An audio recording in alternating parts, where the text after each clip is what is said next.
Welcome back. If you're new to the channel, this is Mike Kemp. I am an Ironman triathlete. I have Ironman Texas 4 months out. 5 months ago, I broke my neck in a tragic cycling accident.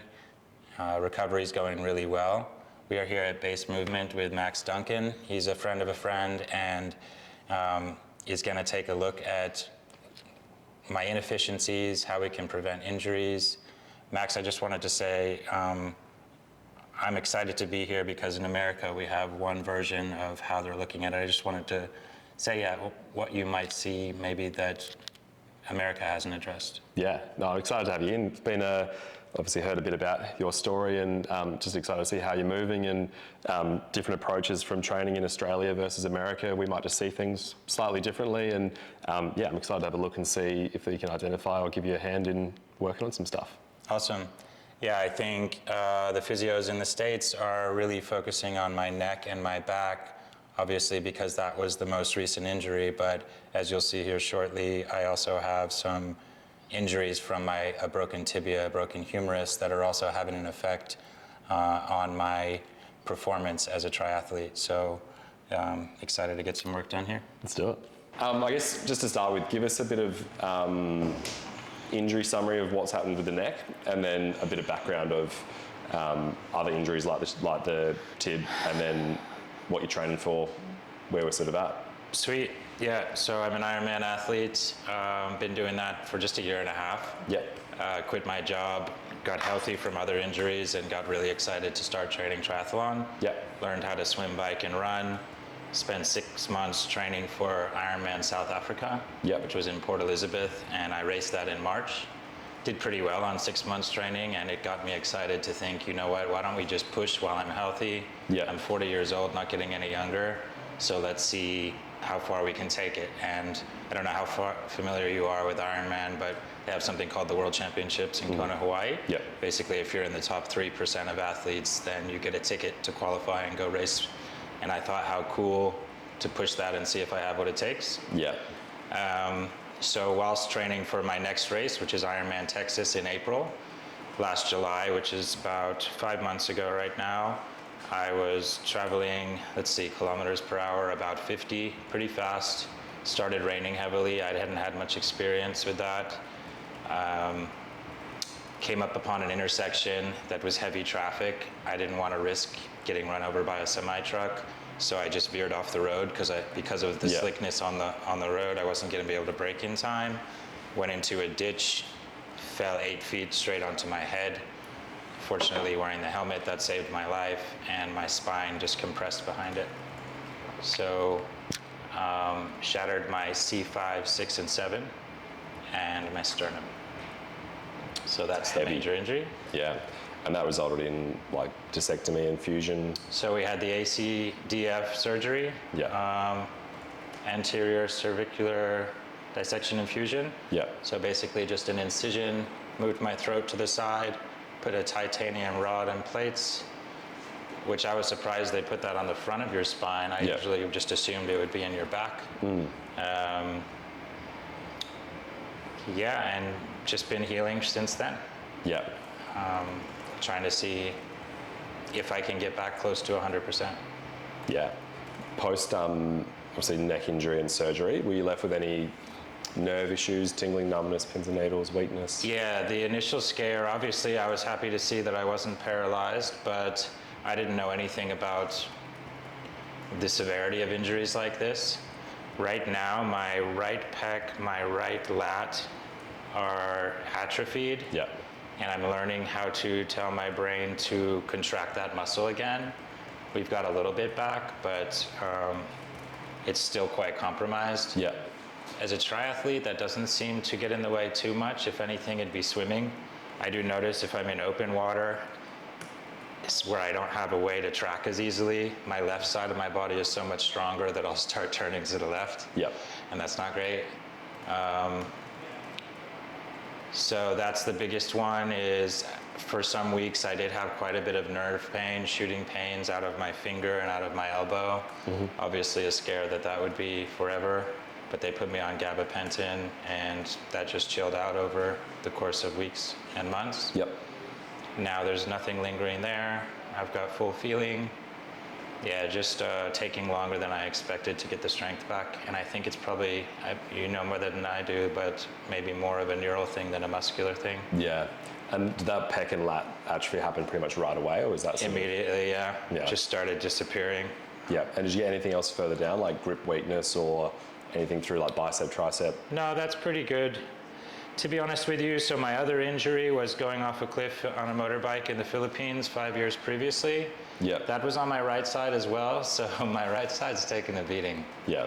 I'm just happy that I'm still getting to train at the Ironman distance at all, you know what I mean? What, that was the broken tibia on the right? Yeah, so broke my tibia, my tibial plateau, my patella tendon snapped, broke my fibula, and if you see here, this was called a flap surgery. I have a big gap. This is actually my calf muscle. Ooh. They took a third of it from here because this was a big gap here and put the muscle in. And then I didn't have these tattoos, but they put some skin, put it over the top. And I also took some bone from my hip just to help out some soft bone in the tibia. Yeah. Is that because you had a huge gash over? Yeah, and they said for a wound like that, it's better to put a muscle in, which is going to help recruit the nutrients that they were giving me. And I spent 10 months, I was septic for 6 weeks, dying. It got into so I was in the Philippines on an island where there was no medical facility. So they had to carry me on a stretcher, these Filipino locals, up to a flatbed truck on a 3-hour ride and then a 3-hour boat. And by the time I showed up on another island to the nearest city, they were like, dude, even if we flushed you with antibiotics right now, you've been exposed and you're in a dirty country. And that hospital wasn't too sanitary as well. So they said you'll likely have an infection in your body. So my girlfriend at the time was Maltese. We flew to Malta because it was just around Brexit when I could still turn in my British passport through my mom and get free healthcare, which is very, very nice. I'm sure you know that healthcare is pretty messed up in America in terms of how much we have to pay. So I went there, and then just like they said, 2 weeks later, 3 bacteria had gotten into my bone and then into my blood, and it started traveling around, shut down my kidney, my liver, went on a breathing machine for 3 months. So that was a serious one. Yeah. Had 12 washout procedures and debridements where basically, since I had fallen from 10 meters, my bone didn't just break, it shattered. And I had hundreds of pieces of like devitalized bone that they said could either get stuck or grow bacteria on them. So a lot of it was trying to wash out and scrape out. So like I said, in pretty good shape. After 12 surgeries, they still couldn't get rid of the infection, so they recommended above the knee amputation. That's when I called my parents and I said, get me back to the States. I don't care if it's $1 million. Like, let's find the best surgeon for deep bone infection, osteomyelitis. And yeah, flew back to the States. She took one look at me and she's like, dude, I operate on hundreds of you. You're gonna be fine. They put a PICC line in my body so that I wouldn't have to be in the hospital for 3 months while I took these antibiotics. She got rid of the infection, took some more bone from my hip, and she said, you'll be walking in 3 months and running in 6. I didn't really believe her because at this point it'd been 1.5 years and I'd just been lying. And you talk about atrophy, my whole body had atrophied. So yeah, moved to Cape Town, got the head physio of the Springboks rugby team that had won the World Cup because I knew he dealt with a lot of people with broken legs and stuff. Yeah, and everything she said came true. Started running again, and that's when I got excited to start. I was like, okay, I've got my health back now. Let's see if we can push it because it felt so good. I spent such a long time either in the hospital or a wheelchair. Dude, that's gnarly. Yeah. That's just about it. Yeah. For injuries we need to talk about that are compromising me. Yeah. Does that cause you any trouble at the moment as far as with running or high Ks? No pain. No pain. There used to be a bit of inflammation and a bit of pain, but yeah, that's not the concern.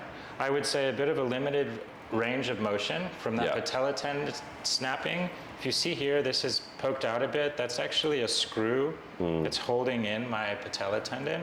And I've got plates here. So I've got titanium in my humerus, my tibia, and my neck. Pretty bionic at this point. Pretty fun going through airport checkout. Well, it's actually titanium. The titanium doesn't seem to set it off, so it's not too bad. But In terms, I wouldn't say pain. I'm not limited by pain. I would love you to try to help me maybe get more range of motion. I was just say, yeah, knee flexion, how much have you got? I can't sit on my heels with my butt. But you know, I think if you start watching me maybe at a faster pace, I can still kick my heel up, maybe not as much as my left, but I would imagine we could do some work on that that's gonna get, that would be the goal with you. Yeah.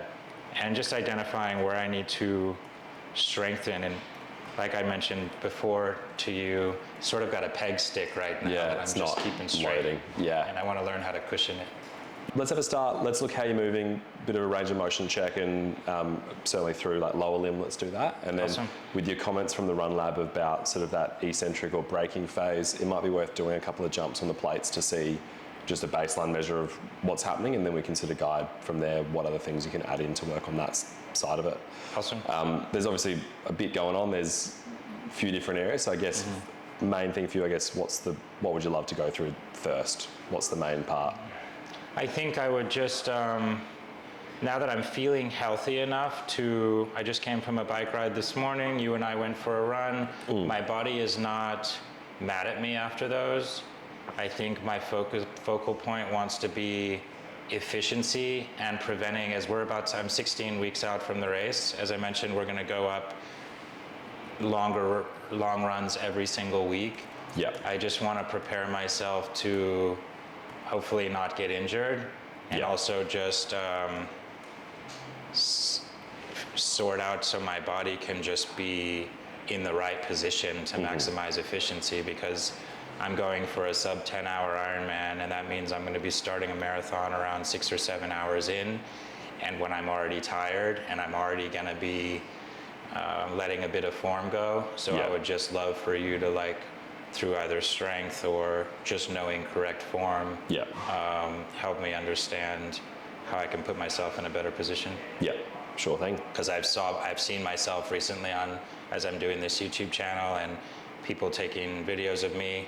I didn't recognize how silly or not silly, but just like I'm compromising a lot with a spinal cord injury. I'm kind of throwing a lot of my upper body into the run. I'm sure you probably saw some of my inefficiencies when we ran together. So I want to learn how to I seem to be gliding, and I'd like to maybe be a little bit more bouncy and get some pop in my leg. Yep. I'd imagine you know more about it than I do. That just seems like when I look at other runners that I aspire to be like, they're doing that and I'm not doing that. So, and I know I'm injured, but I think I'm healthy enough that we can start going in that direction, you know? Yeah, for sure. Sweet. Well, let's have a look. Let's do a bit of range of motion check, and then we might just get you to, so we've got some footage as a baseline of you doing a bit of running. We'll go through a couple of jump tests, and then we can go through a bit of a game plan of, from a strength or form point of view, what to focus on, and then, just map out, I guess, where that sort of leads us. Sweet. Let's do it. Yeah, and back down. Yeah, it's kind of up here. Yeah. Seems to be restrictive. Yeah, well, because from where that plate's going to be restricting, that's going to limit the lower part. So it's important that above that you've got that neck extension happening from C12 down to C4, and then below that through your T-spine, that extension is as good as possible. Because where you've got that plate, where that fusion's happened, that's not going to move. So above and below movement is going to be important. Rotation, if you turn towards me. How does that feel? I feel it right in here. Yeah. Seems to be kind of like a rope. Go back to the middle. And then just do that again.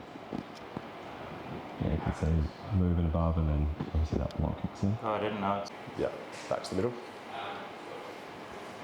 So you can see when you're rotating, you get this nice wrinkles through your neck. And then when you go the other way, oh, there's only one. Yeah, there's only one. So that upper portion is not quite moving the same. And so that restriction from the plate's going to be the same. You can see lat through your side there. You've got obviously muscle bulk on the right, on the left, and then the right side. Not quite the same. If you lift your arms up in the air. Yeah, and back down. And if you were telling me to contract it, I just have a hard time feeling that. Yeah. Yeah, do you feel that through like lat and tricep on the right or left? My right tricep is hurting. That's very weak. That's gotten very weak as well. So there's a bit of atrophy through tricep on the right as well. Relax. Also, when I broke my humerus, they actually cut through my tricep, so I actually don't have Is that I don't know lateral if this is head? the long Yeah. one. I actually don't have that, so that's Oh. previous injury. But even from this injury, that is very weak. I might only just be able to take 3 kilos and do like a overhead Extension, yeah. versus like 5 times as much on the left Yeah. side. Cool. Come back up. Go arms up in the air. And then lean back as far as you can. Cool. A lot of cracking. How does it feel? Go back up whenever you need. Real tightness in my upper back. So if you do it again, go arms up. With extension, we're looking Looking for like, can you get movement through low back as well as upper back. So as you go for it, lean back. You should be able to create like a nice big C shape. and sort of regardless of the neck, I want to see that you've got that ability through your low back and through your Upper back. Do I? No. come back up. Probably a little bit limited compared to what we Could get. How does that feel? Just feel a bit Rib area? here, but I'm actually kind of happy. I can almost see you. Yeah, good. And then go the other way. Yeah. Cool. Similar range. Both a little limited, but so with rotation, thoracic Thoracic and spine rotation as well as extension, I think there's some room for that to potentially get a bit better. One of the things is if you're constantly feeling, Or not constantly, but if you're feeling that lower neck restriction when you're doing sort of end of range of motion, I want to see if we can change that by getting other things moving, because you're going to feel like you hit that end range because of that plate and that restriction, which that's just going to be what it is. That's the way it is. If we can get your body turning further, you're going to feel like there's less strain on your neck because you actually can rotate and move. So swimming with breathing is going to be easier. bike And blind spots and checking things is going to help. thoracic extension. Extension for that bike posture, all those things sort of add together quite nicely. So I Yeah, think there's we didn't even mention, I didn't even mention that earlier, but that would be a primary goal is swimming. Right now I'm over the aquatic center with a snorkel on just because, not because I can't, it's just Yeah. I'm swimming 10,000 meters. it's a lot of That's a lot of repetition and a lot of tightness. So for a lot of it, I'm wearing a snorkel just to be able to get the work done. Yeah. But obviously, as we get closer to the race, I need to be able to do that. And I noticed just my entire form. You know how important technique is for swimming. And when I just don't have the mobility to turn up and breathe comfortably, everything's just falling apart and I'm creating drag in the water. just overall spinal mobility into some extension and rotation. I think that's going to help your neck, and that's probably a good long-term thing. I think if you're, as you're summarising things, the things that are going to make your long-term health probably the best, the neck's a really big one. Like that's the most acute injury you have. Yeah. Let's make sure that's as accessible and moving as well as possible. For your training block, your availability for swimming, cycling, running is obviously key. So that lower leg stuff and this thoracic rotation component also adds into it. So I think if we kind of tick those things off, that kind of is a good short-term approach. Things like the atrophy you can chip away at in that time, and then when you go full gas for getting pecs back, then that can be post Ironman when you've got a bit more training availability in that way.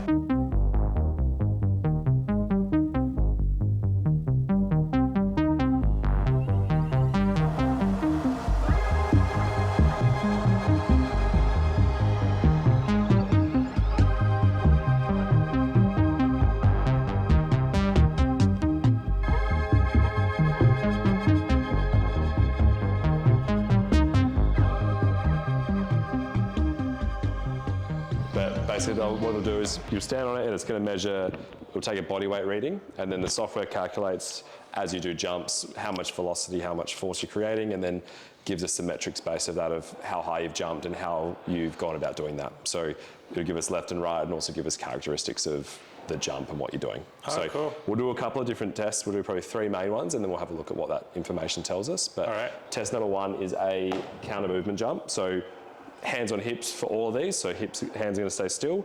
Basically, you stand nice and still. You'll hear a beep, which means the test is live. From there, dip down, jump as high as you can, land with control. So the goal there is you're trying to touch your head to the ceiling. We'll do 3 or 4 of those, and then we'll do the same thing on a single leg, and then we'll do some hops. Hands on hips, and then when you hear the beep, go for a jump. This is just a trial run, so just get practice, basically. Go for it. Total force. Then you've got left and right with the blue and orange. And then, so this is you as you start to drop down, as you go into your takeoff phase, you in the air, you landing. And it'll tell us things like how high you jumped, how low you went in order to get that? So I typically do mine a bit more Upright? standing up.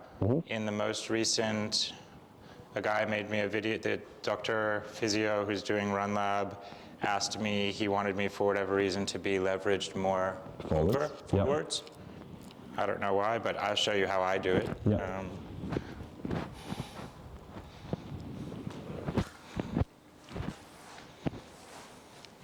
Yeah. And then how did he want you to go? I think his video was a bit more like this. Yeah.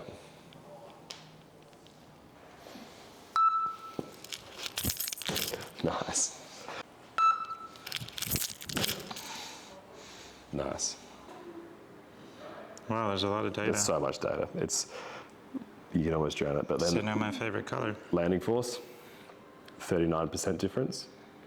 So you can see for those two lines, like you're not landing the same on that right side, the left side's. Am I being protective? Yeah. So, Yeah, I'm not surprised by that. go for it.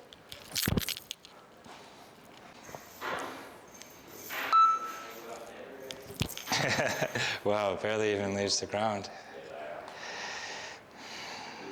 Point. Go again. It seems to explain everything. Yeah. So for example, left side, you're getting 10 centimeters, right side 4. So from an efficiency point of view, that right side's just not letting you get off the ground. Yeah. So And I feel that Run Lab asked me to not spend the whole run thinking about it because that would be too much change, but try to let it sink in and bounce up. And it is nice to get my mind working with my body, but I am noticing it just doesn't want to do it. So yeah, and so that's a bit of indication of like, yep, what they've picked up in Run Lab, we're comparing that difference here. It is there. Let's see if we can bridge the gap and change this part of it, and then the change over into your running should be a nice flow and effect. Go for it. Keep going. Done. Good job.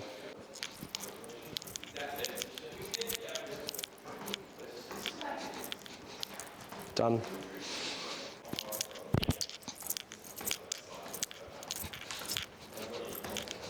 Cool, done.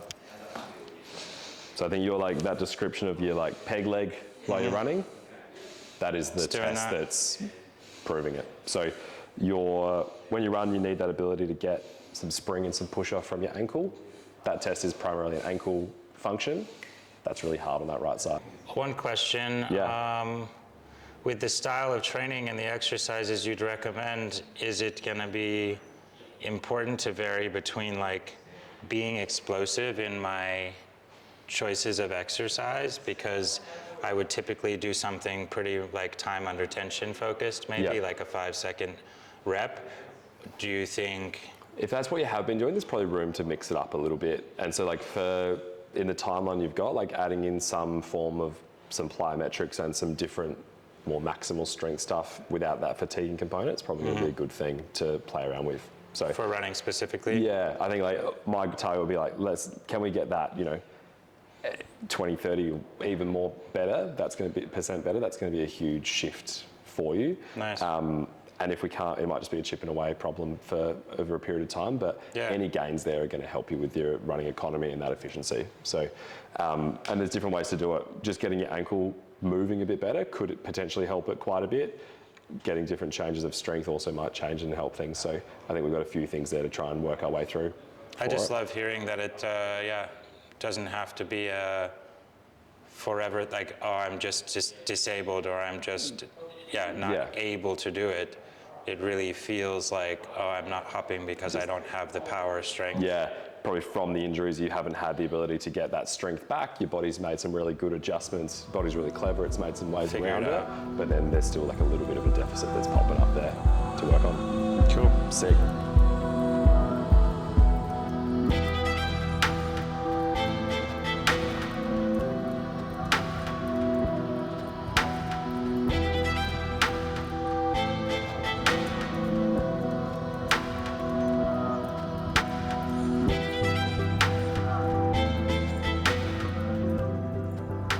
I do not look like you. No, It's probably a good thing. good for you, bad for me. No, man, you were down there. Yeah, but you can see, right? You can feel it. You're not quite getting So that. tight. I feel it here too. Yeah. And so sort of That'll be great for me. outside of the neck and the other stuff, like this is how your actual spine movement is.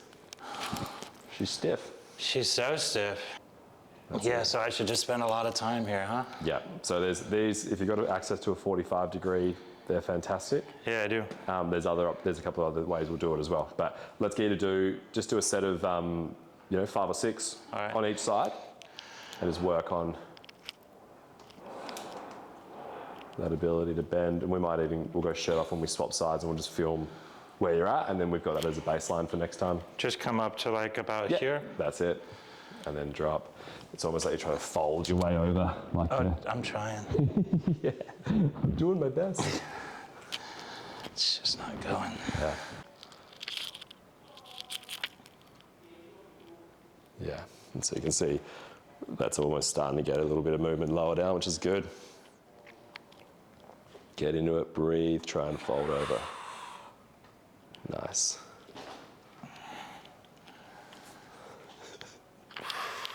Nice, Mike, that's it. Feels better on this side. Yeah.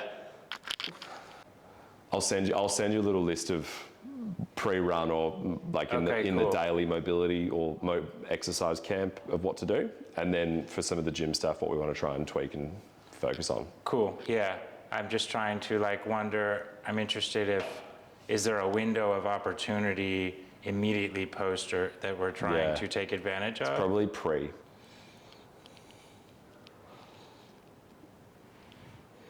It should just feel like a nice big sort of stretch and a bit of work. Same again, up on 2. All the way up, hold the height, don't lose it, don't lose it. Don't squash my hand, come on, get off it. Good, back down. Cool, keep going. So this is just working on your ability to get to that full plantar flexion, what we worked on earlier with that reverse Nordic. Okay. Good, and you can see you're trying everything to get there, trying to bend the knee. So this is just the eccentric For the moment, part of it? it's just trying to get that height and teach you how to control it. Yeah, And I then- can feel it's not comfortable up top. Yeah, and do you feel it like hard through your calf, or is it? Yeah. Good, same again, keep going. It's good. Obviously, if they've taken part of this calf, then you're gonna have a little bit of a muscle bulk deficit, but we want to get that calf raise power back.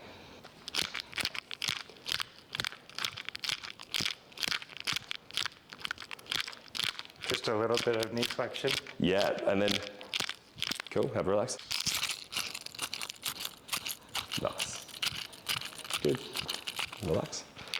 A bit of that rotation, which is a good thing.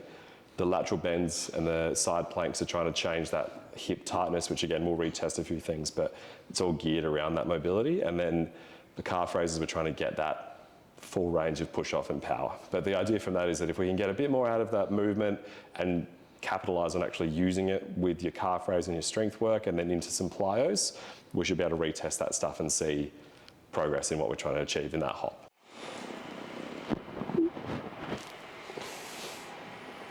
That gives you some of that hip rotation back, which is good. Yeah, I didn't know how stiff my ankle was. Yeah, but it's still stiffer, but Better? it's getting a bit better. Yeah, still a bit of work to do. It's not quite perfect. There's a little bit of knee bend that wants to kick in as you check it. So yeah, I reckon that ankle, particularly from the running front, that's going to be a big thing.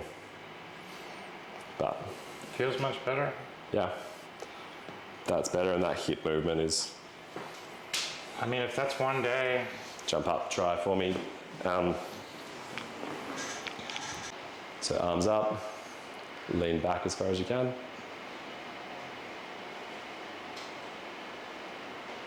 Yeah, let's go, Mike.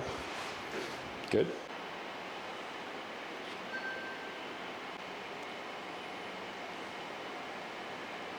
Let's You've been doing thoracic rotations, which are ideally working on that, but getting some length and some space also helps you get there. But the good thing for what we're talking about for your neck is by getting your T-spine moving, now when you're turning to the right, like we can see the front of that shoulder, so you are turning further, which is going to help take that pressure off.